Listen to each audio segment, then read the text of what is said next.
Krrish 4 writer उत्कर्ष Mishra, anchor Nitin Dahiya. क्या जानता है क्रिश? क्या छिपा रहा है क्रिश? लैब में क्या करने गया कृष्णा?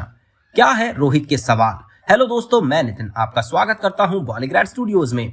तो दोस्तों, जैसा कि हमने आपको लास्ट रिलीज वीडियो में बताया था कि रोहित ने एक अननोन इनविजिबल एंटिटी का सामना किया और उससे टैकल ना करने के बाद उसे क्रिश बचाने आया, और कैसे क्रिश ने बिना उसे देखे ही सिर्फ अपने सेंस से उसे एक जोरदार पंच मारकर दूर फेंक दिया और रोहित को लेकर वापस अपने घर लौट आया। अब हालांकि इसी इंसिडेंट के होने के बाद प्रिया और रोहित के पास कई सवाल थे।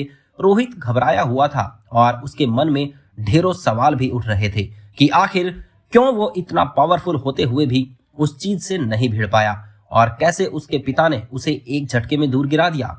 लेकिन इससे पहले कि वो अपने पापा से कुछ पूछ पाता, कृष्णा बिना किसी को कुछ बताए ही अपनी लैब की तरफ जाने लगा। इस बीच प्रिया ने उससे पूछा कि आखिर वहां क्या हुआ और तुम कुछ बताते क्यों नहीं। तो उसके जवाब में कृष्णा कहता है, प्रिया मैं ठीक हूं और रोहित को हल्की चोट है और उसे हील होने में थोड़ा वक्त लगेगा, इसीलिए उसे रेस्ट करने दो और मुझे भी लैब में कुछ काम है, तो प्लीज मुझे कुछ देर डिस्टर्ब मत करना। प्रिया उसे घूरती हुई रोहित के साथ उसे अपने रूम में ले जाती है।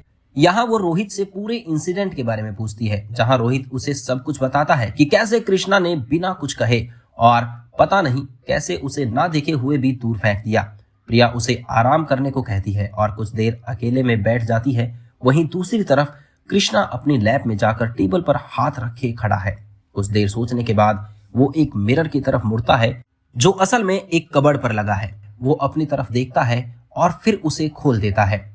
यहाँ बहुत सी किताबें रखी हैं जो शायद डॉक्टर रोहित मेहरा अपनी रिसर्च में यूज करते होंगे, लेकिन उन्हीं के बीच से वो एक किताब निकालता है जो असल में एक डायरी है। वो कबर्ड बंद करता है और उस डायरी को लेकर टेबल पर रखता और बैठ जाता है। कुछ देर रुकने के बाद वो डायरी खोलता है और उसके पेजेस बहुत तेजी से पढ़ने लगता है, मानो वो कुछ ढूंढ रहा है।